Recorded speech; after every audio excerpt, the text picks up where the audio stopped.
जय नेपाल, सत्य सेवा सुरक्षणम। आदरणीय दर्शकवृन्द, प्रहरी अनुरोध कार्यक्रममा यहाँलाई हार्दिक स्वागत तथा अभिवादन।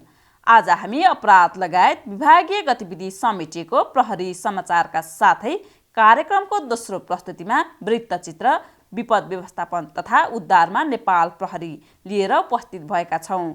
आउनुहोस् कार्यक्रम सुरु गरौँ अपराध समाचारबाट।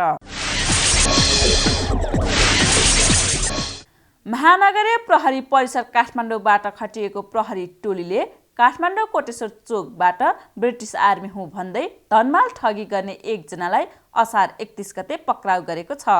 पक्राउ पर्नेमा सिन्धुपाल्चोक सुनकोशी गाउँपालिका 8 का दीपक मोक्तान भन्ने दीपक लामा रहेका छन्। उनको साथबाट सुनको सिक्री र औँठी बरामद गरेको थियो।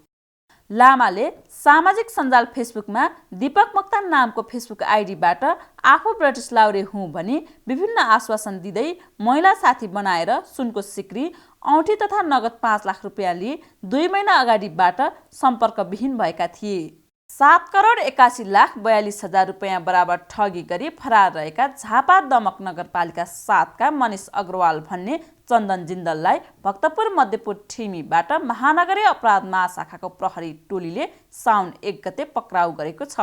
जिन्दलले झापा, बारा, पर्सा, सर्लाही बस्ने 22 जना व्यक्तिहरूबाट उक्त रकम ठगी गर्नुका साथै बारा पर्साका विभिन्न खाद्यान्न व्यापारीहरूलाई विश्वासमा लिई उधारोमा खाद्यान्न ल्याई काठमाडौँका विभिन्न व्यापारीहरूलाई खरिद मूल्य भन्दा पनि सस्तोमा बिक्री गर्ने गरेको तथा झापामा जमिन र हार्डवेयर व्यवसायमा ठगी गर्ने गरेको अनुसन्धानबाट खुल्न आएको हो। अवैध लागु औषध अफिम 4 किलो 174 ग्राम सहित एकजनालाई प्रहरीले साउन 2 गते पक्राउ गरेको छ। पक्राउ पर्नेमा बाँके कोहलपुर नगरपालिकाका भविलाल पुन रहेका छन्। लागु औषध नियन्त्रण ब्युरो नेपालगञ्ज, कर्णाली प्रदेश प्रहरी ब्युरो र इलाका प्रहरी कार्यालय कोहलपुरबाट खटिएको संयुक्त टोलीले बाँके कोहलपुर नगरपालिका स्थित एलपी गेस्ट हाउसमा अवैध लागु औषध अफिमको कारोबार गरिरहेको अवस्थामा प्रहरीले पक्राउ गरेको थियो। आफ्नै भान्जा नाता पर्ने 11 वर्षीय रोहित गुप्ताको अपहरण पश्चात हत्या गर्ने अभियुक्त भारत मुजफ्फरपुर नगरका राजेश कुमार गुप्तालाई घटनाको 13 वर्षपछि महानगरीय अपराध महाशाखाबाट खटिएको प्रहरी टोलीले सर्लाही मलङ्गुवाबाट पक्राउ गरी साउन 4 गते पत्रकार सम्मेलन मार्फत सार्वजनिक गरेको छ। नक्कली नेपाली रुपैयाँ 15,44,400 रुपैयाँ र नक्कली भारतीय रुपैयाँ 1,83,650 रुपैयाँ सहित 3 जनालाई लागु औषध नियन्त्रण ब्युरो कोटेश्वरबाट खटिएको प्रहरी टोलीले बारा महागढी माई नगरपालिकाबाट साउन 3 गते पक्राउ गरेको छ। पक्राउ पर्नेहरूमा भारत मोतिहारीका सुधीर कुमार कुशवाहा, बारा सिमरनगढ नगरपालिकाका मनोज शाह तेली र बारा आदर्श कोटवाल गाउँपालिकाका नरेन्द्र प्रसाद कुशवाहा रहेका छन्। 22 वर्षीय महिलालाई एसिड प्रहार गरेको अभियोगमा 2 जनालाई महानगरीय प्रहरी परिसर काठमाडौँको टोलीले पक्राउ गरी साउन 9 गते पत्रकार सम्मेलन मार्फत सार्वजनिक गरेको छ।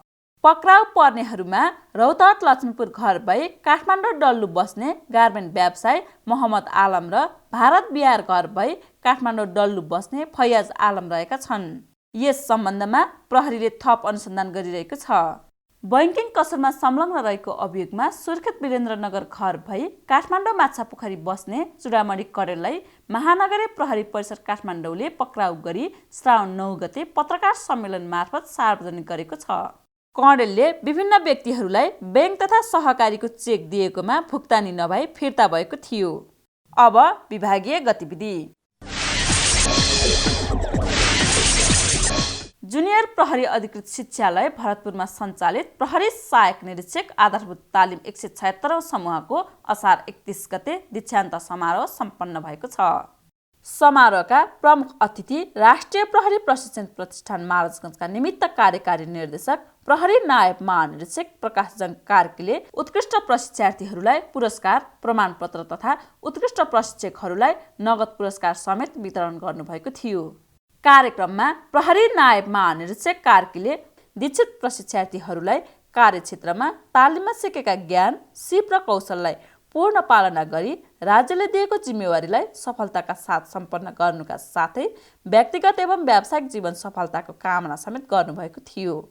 प्रहरी महानिरीक्षक शैलेश थापा छेत्रीले नेपाल प्रहरी अस्पताल महाराजगञ्जको श्रावण 2 गते निरीक्षण गरी कार्यरत प्रहरी कर्मचारीहरूलाई निर्देशन दिनुभएको छ। कार्यक्रममा प्रहरी महानिरीक्षक थापा छेत्रीले अस्पतालको विभिन्न वार्ड तथा युनिटहरूको निरीक्षण गर्नुका साथै उपचाररत बिरामीहरूको स्वास्थ्य अवस्था तथा विविध गतिविधिको बारेमा समेत जानकारी लिनुभएको थियो।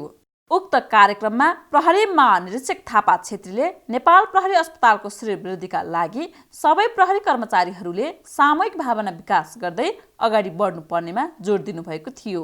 हेर्नुस्, मलाई खुसी लागिरहेछ। यत्रो ठुलो ठुलो बिल्डिङहरू तीनतिर बनिरहेछ। त्यो बिल्डिङलाई हामीले फुल फ्लेजमा चलाउन सक्यौँ भने हाम्रा धेरै प्रहरी कर्मचारीहरूले स्वास्थ्य सुविधा अत्यन्त उल्लेखनीय स्थितिमा पाउँछन्। त्यो कुरो म तपाईँहरूबाट अपेक्षा गर्छु। पुलिस हेडक्वार्टर हस्पिटलको श्रीवृद्धिमा लाग्छ, हस्पिटललाई गर्नुपर्ने सहयोगको बारेमा लाग्छ। कार्यक्रममा अस्पतालका मेडिकल डाइरेक्टर प्रहरी अतिरिक्त महानिरीक्षक डाक्टर आशा सिंहले अस्पताललाई समयानुकूल स्रोत र साधन सम्पन्न बनाउँदै गुणस्तरीय उपचार सेवा प्रदान गर्ने बताउनु भएको थियो। यसै गरी नेपाल पुलिस क्लब भृकुटी मण्डपमा श्रावण 5 गते महानगरीय प्रहरी कार्यालय तथा मातहत प्रहरी कार्यालयमा कार्यरत प्रहरी कर्मचारीहरूलाई निर्देशन सम्बोधन गर्नुहुँदै प्रहरी महानिरीक्षक शैलेश थापा छेत्रीले कानुनको कार्यान्वयनमा कदापि नझुक्दै उच्च नैतिक आचरण र व्यवहार प्रदर्शन गरी आफ्नो पेशागत कर्तव्य पूरा गर्न प्रहरी कर्मचारीहरूलाई निर्देशन दिनुभएको छ। तपाईँ कानुन कार्यान्वयन गर्ने निकाय हो, अङ्ग्रेजीमा ल इन्फोर्समेन्ट एजेन्सी भन्छ। तपाईँको काम कानुन कार्यान्वयन गर्ने हो। तपाईँ यस्तो कुरामा चुक्नु भएन भने झुक्नु पर्दैन कि, नचुक्नुस् र नझुक्नुस्। कार्यक्रममा महानगरीय प्रहरी कार्यालय रानीपोखरीका प्रमुख प्रहरी नायब महानिरीक्षक विश्वराज पोखरेलले धन्यवाद ज्ञापन गर्नुहुँदै प्रहरी महानिरीक्षक ज्यूबाट प्राप्त निर्देशन सम्बोधन अक्षरशः पालना गरिने प्रतिबद्धता व्यक्त गर्नुभएको थियो। यातायात व्यवस्था विभागका महानिर्देशक इन्जिनियर गगनबहादुर हमालले 84 लाख रुपैयाँ मूल्य बराबरको 8 थान लिडार स्पिड गन नेपाल प्रहरीलाई श्रावण 5 गते प्रहरी प्रधान कार्यालयमा आयोजित एक कार्यक्रममा प्रहरी महानिरीक्षक शैलेश थापा छेत्रीलाई हस्तान्तरण गर्नुभएको छ। कार्यक्रममा प्रहरी महानिरीक्षक थापा छेत्रीले सवारी साधनको तीव्र गतिबाट हुने दुर्घटना तथा जनधनको क्षति न्यूनीकरण गर्ने उद्देश्यले लिडार स्पिड गन हस्तान्तरणका लागि यातायात व्यवस्था विभागलाई धन्यवाद दिनुभएको थियो। उक्त कार्यक्रममा यातायात व्यवस्था विभागका महानिर्देशक इन्जिनियर हमालले सवारी साधनको तीव्र गतिको कारण राज्यलाई ठूलो धनजनको क्षति भएको र सार्वजनिक सवारी साधनमा समेत अपराधजन्य घटना घटिरहेको अवस्थामा यसको न्यूनीकरणका लागि लिडार स्पिड गनको महत्त्व रहेको बताउनु भएको थियो। कार्यक्रमको दोस्रो प्रस्तुतिमा विपद व्यवस्थापन तथा उद्धारमा नेपाल प्रहरी।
बिना सूचना जुनसुकै स्थानमा आउने प्रकोप हो विपद, जसका कारण विश्वले नै हरेक वर्ष ठूलो क्षति बेहोर्नु परिरहेको छ।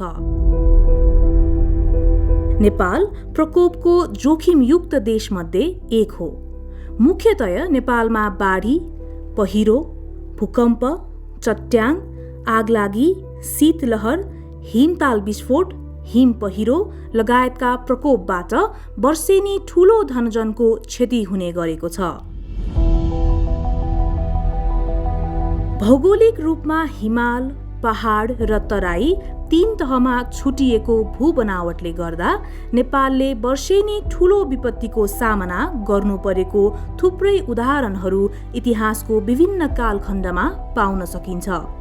भूकम्प, हिमताल विस्फोट जस्ता प्रकोपहरू केही वर्षको अन्तरालमा जाने गरेको छ भने वर्षातको समयमा बाढी, पहिरो र डुबानका समस्या विकराल अवस्थामा रहेको छ।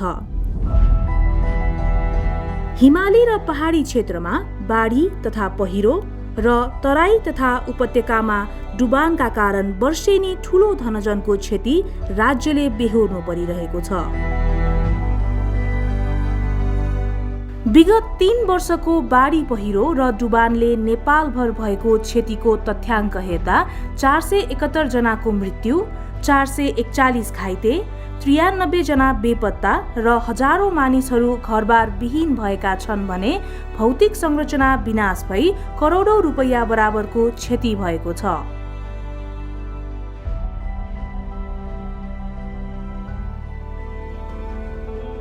विपद न्यूनीकरण गर्न तथा विपदबाट हुने जोखिमको व्यवस्थापन एवं उद्धार लगायतका कार्य गर्न प्रत्यक्ष रूपमा गृह मन्त्रालय अन्तर्गत विपद व्यवस्थापन महाशाखा र सो अन्तर्गतका शाखाहरू सक्रिय रहेका छन् भने विपदको न्यूनीकरण तथा व्यवस्थापनमा अन्य विभिन्न मन्त्रालयहरू, विभाग, स्थानीय तह र सरकारवाला निकायहरूको सहभागिता रहिआएको छ।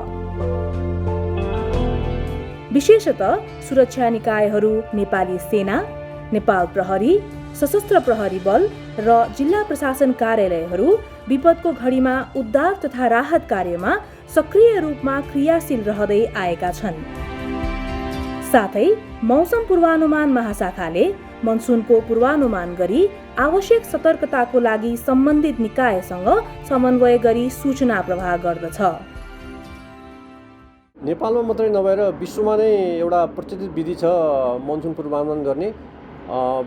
प्रत्येक 3-3 घण्टाको अन्तरालमा अवलोकन गरेका डेटाहरू त्यसलाई चाहिँ विश्लेषण गरेर मौसम पूर्वानुमान गर्ने गरिन्छ। हाम्रो नेपालमा पनि हामी त्यही विधिबाट हामी पूर्वानुमान गर्ने गर्छौँ। र यसको अलावा हामीले चाहिँ बादलका तस्बिरहरू पनि मौसम पूर्वानुमान निकै उपयोग हुने गर्छ। हामीसँग अहिले जापानिज र चाइनिज स्याटेलाइट रिसिभिङ सिस्टम छ र त्यस्ता खालका प्रणालीबाट आएका बादलका तस्बिरहरू पनि हामी चाहिँ नियमित अनुगमन गरिरहेका हुन्छौँ। यसबाहेक हाम्रो विभिन्न खालका अरू अन्य प्रविधिहरू पनि छ र यस्ता प्रविधिहरूमा जस्तो अहिले राडार छ, हामीसँग चट्याङ सञ्जाल छ, त्यसपछि स्वचालित मौसम केन्द्रहरू छ विभिन्न ठाउँमा र यी सबै प्रविधिहरूबाट आएका डाटाहरूलाई हामी विश्लेषण गरे पश्चात हामी मौसम पूर्वानुमान गर्ने गर्छौँ। हाम्रो देशमा बाढी, पहिरो र डुबानका कारणले वर्षेनी सयौं घर परिवार विस्थापित हुने गरेको तथा अन्न बाली उत्पादन हुने ठाउँहरू समेत डुबानमा परि खाद्यान्न सङ्कटको स्थिति समेत सामना गर्नुपर्ने अवस्थालाई आत्मसात गरी मानवीय र भौतिक क्षतिलाई कम गर्ने उद्देश्यले नेपाल प्रहरी संगठनले विक्रम सम्मत 2043 सालमा छुट्टै तालिम प्राप्त मानव स्रोत र साधन स्रोतको व्यवस्था सहित विपद व्यवस्थापन महाशाखाको स्थापना गरेको हो।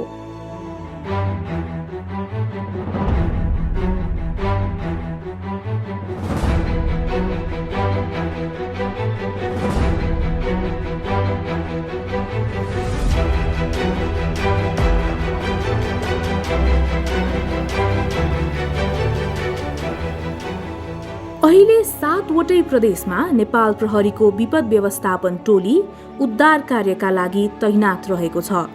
सधैँ अग्रपङ्क्तिमा रही कार्य गर्नुपर्ने भएकोले नेपाल प्रहरीको तल्लो निकायसम्मका कार्यालयहरूमा विपद उद्धारका न्यूनतम औजार तथा सामानहरूको प्रबन्ध मिलाइएको छ।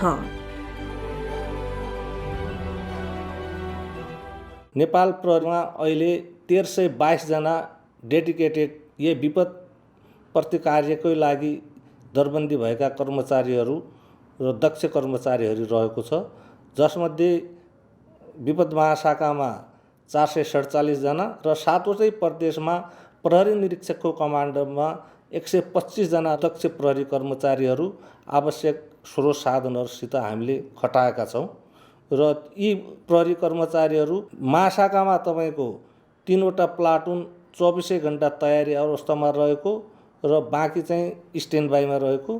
त्यसको साथसाथै प्रत्येक विपद व्यवस्थापन गुल्ममा 50 जनाको दरले 24 आवर रेडी टु मुभमा चाहिँ प्रहरी कर्मचारी रहेको, बाँकी स्ट्यान्ड बाई रहेको र उहाँहरूले चाहिँ अन्य प्रहरी युनिटहरूसित पनि सहयोग र समन्वयको कार्य गरिरहेका छन्। जुनसुकै विपदको पहिलो सूचना प्राप्त गर्ने र अग्रपङ्क्तिमा रही उद्धार कार्यमा तत्काल तल्लीन रहने सेवकको रूपमा परिचित छ नेपाल प्रहरी। चाहे बाढी पहिरो होस् वा हवाई तथा सवारी दुर्घटना, भूकम्प होस् वा कोरोना भाइरसको महामारी वा अन्य विपद, जुनसुकै विपदको पीडामा नागरिकको घर घरमा पुगी मलम लगाउन र सुरक्षा तथा उद्धार गर्न निर्भीकतापूर्वक तत्पर रहँदै आएको छ नेपाल प्रहरी। नेपाल प्रहरीले यस्ता प्रकोप पश्चात हुने उद्धारका लागि दक्ष जनशक्ति निर्माण गर्न आवश्यक तालिमहरू सञ्चालन गरिरहेको छ। बाढी, पहिरो र डुबान पश्चात हुने मानवीय तथा भौतिक क्षतिलाई कम गर्न नेपाल प्रहरीले अवलम्बन गर्ने भावी योजनाको निर्माण र अन्य निकायहरूसँग समेत समन्वय गर्दै आइरहेको छ। साथै नेपाल प्रहरीको Facebook page Nepal police, Twitter account Nepal police HQ-बाट पनि विपद सम्बन्धी पूर्व सूचनाहरू दिने कार्य गर्दै आइरहेको छ।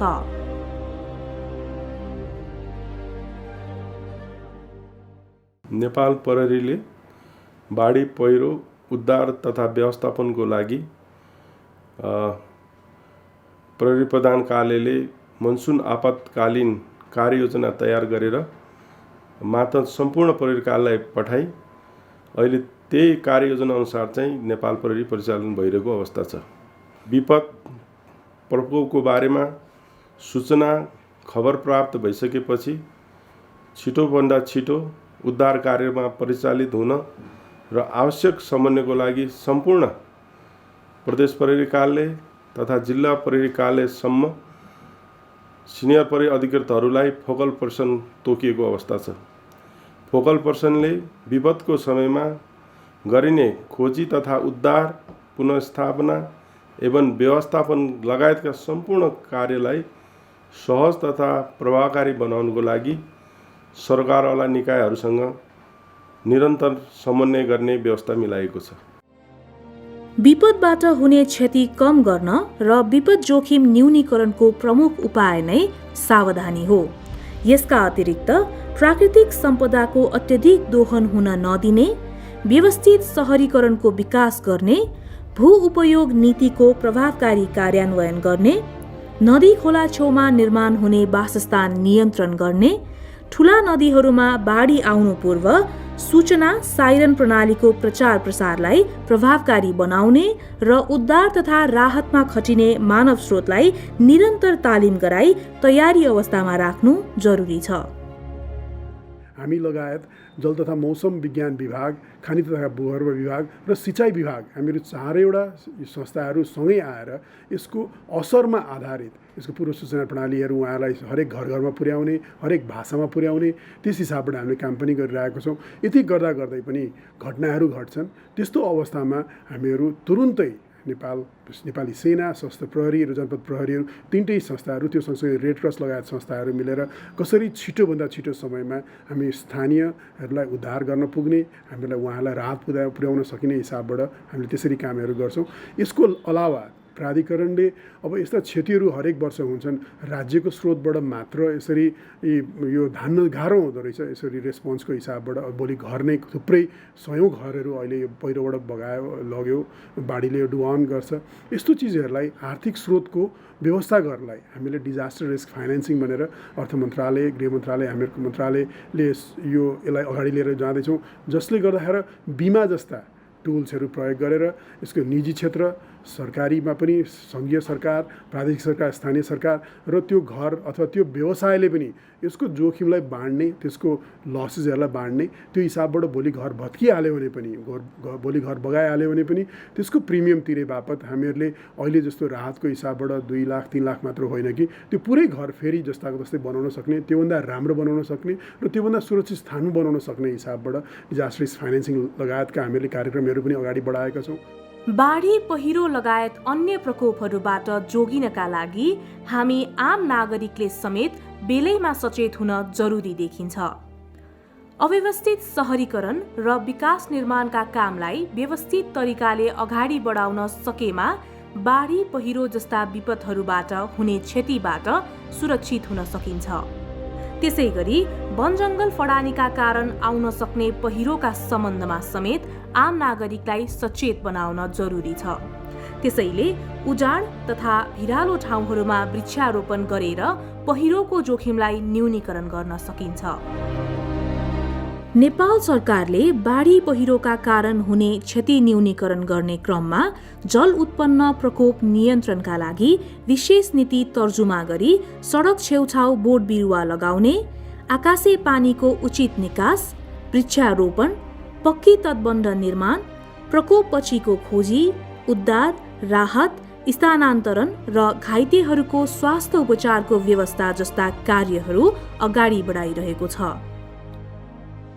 आपद विपद आएको बेलामा चाहिँ पक्कै पनि नेपाल प्रहरीलाई चाहिँ छिटोभन्दा छिटो सम्पर्क गर्नु भन्न चाहन्छु, किनभने उहाँहरूले चाहिँ हामीले विगतमा पनि देखिरहेका छौँ कि कस्तो कस्तो सिचुएसनमा पनि उहाँहरूले चाहिँ गएर आफ्नो ज्यान जोखिममा राखेर धेरै ठाउँहरूबाट धेरै उद्धार गर्नुभएको छ।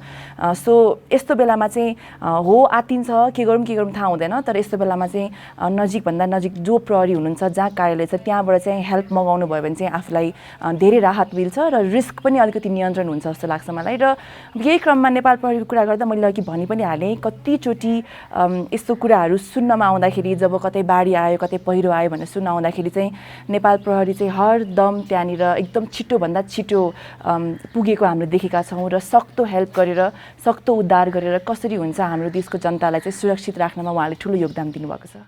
अहिले हरेक नेपालीको हातमा मोबाइल फोन छ प्राय, कतै कुनै ठाउँमा चाहिँ बाढी पहिरो जाने सङ्केत देख्न साथै चाहिँ तुरुन्तै नजिकको प्रहरी चौकीमा र प्रहरीलाई जानकारी गराउन सकियो भनेदेखि चाहिँ यसबाट चाहिँ ठुलो विपदबाट चाहिँ जोगिन सक्ने भएको हुनाले म नेपाली दाजुभाइ दिदीबहिनीहरूलाई पनि के आग्रह गर्न चाहन्छु भनेदेखि तपाईँहरूको हाम्रो गाउँघरमा कतै त्यस्तो देखियो भनेदेखि तुरुन्तै हामी प्रहरीलाई खबर गरौँ र हामीले तुरुन्तै गर्न सकेको खण्डमा धेरै नेपालीहरूको ज्यान बच्न सक्ने सम्भावना हुन्छ।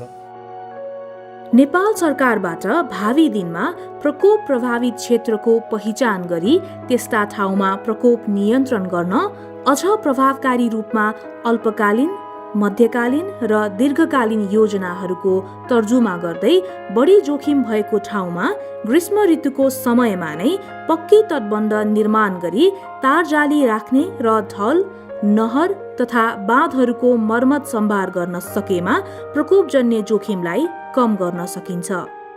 39 सालमा बनेको ऐन थियो जसले उद्धार र राहतमा फोकस गर्थे पनि अहिलेको ऐनको नामै विपद जोखिम न्यूनीकरण तथा व्यवस्थापन ऐन छ, जसले गर्दा अब हामीले पूर्ण रूपमा प्राकृतिक विपदलाई रोक्न सक्दैनौँ, तर त्यसबाट हुने क्षतिलाई कम गर्न सक्छौँ, कम गर्न सकिन्छ र गर्नुपर्छ भन्ने मान्यतामा काम गरिरहेका छौँ। यो काम भनेको एक्लो गृह मन्त्रालय, एउटा सुरक्षा निकायको काम मात्रै होइन। विपद व्यवस्थापन भनेको एउटा व्यक्तिले मेरो आफ्नो घरभित्रको जोखिम कसरी कम गर्न सक्छु र एउटा समुदायले, एउटा समाजले, यसै गरी स्थानीय तह, यसै गर्दै सम्पूर्ण जुन निकायहरू छन् यसमा संलग्न प्रत्यक्ष र अप्रत्यक्ष सबैले विपद, किनभने विपद भनेको कुनै एउटा घन्टी बजाएर पनि आउँदैन, जति बेला पनि हामी हिँड्दा पनि पुग्नुपर्छ। त्यसैले यी सबैको व्यक्तिदेखि राज्यसम्मको भूमिका हो र सबैले मिलेर काम गऱ्यौँ भने भविष्यमा पनि विपद जोखिम न्यूनीकरण गर्ने र विपद यदि गर्दा पनि टार्न सकिन्न त्यसको प्रतिकारको तयारी गर्ने बाहेक अर्को विकल्प छैन।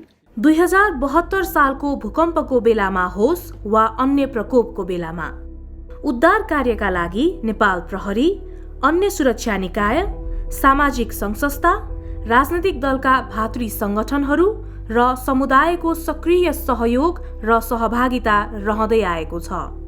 यसरी नै सरकारवाला सबै निकायहरूको सामूहिक एकता र प्रतिबद्धता भएको खण्डमा वर्षायाम सुरु भएसँगै आउने बाढी, पहिरो र डुबानका कारण उत्पन्न जोखिम व्यवस्थापनमा सहज हुन सक्ने देखिन्छ। विपद उद्धारमा खटिने सम्पूर्ण प्रहरी कर्मचारीहरूले विपद उद्धार सम्बन्धी कार्य सम्पादन गर्ने क्रममा प्राप्त ज्ञान सिप अनुसार कौशलतापूर्वक विपद खोज तथा उद्धार कार्य प्रभावकारी ढङ्गबाट सम्पादन गर्नुस्। उद्धार कार्यमा खटिँदा आफ्नो व्यक्तिगत सुरक्षालाई समेत ध्यान दिनुस्। उद्धार कार्यको प्रगति विवरण तत्काल सम्बन्धित निकायमा जाहेर गर्नुस्। विपद उद्धार सम्बन्धी क्षेत्रमा कार्य गर्ने अन्य निकायहरूसँग निरन्तर समन्वय गर्नुस्। साथै म सम्पूर्ण दाजुभाइ दिदीबहिनीहरूलाई समेत विनम्रतापूर्वक अनुरोध गर्न चाहन्छु कि विपदका घटनाहरूको बारेमा तपाईँले तत्कालै नजिकको प्रहरी कार्यालयलाई जानकारी गराउनुहोस्। अर्ली वार्निङ सिस्टमबाट प्राप्त पूर्व सूचनाहरूको पालना गर्नुहोस्, सजग रहनुहोस्। साथै आवश्यकता अनुसार उद्धार कार्यमा प्रहरी कर्मचारीलाई सहयोग गर्नुहोस्। हुन सक्ने सम्भावित खतराहरूबाट बच्न र बचाउन आफ्नो तर्फबाट सावधानी अपनाउनुहोस्।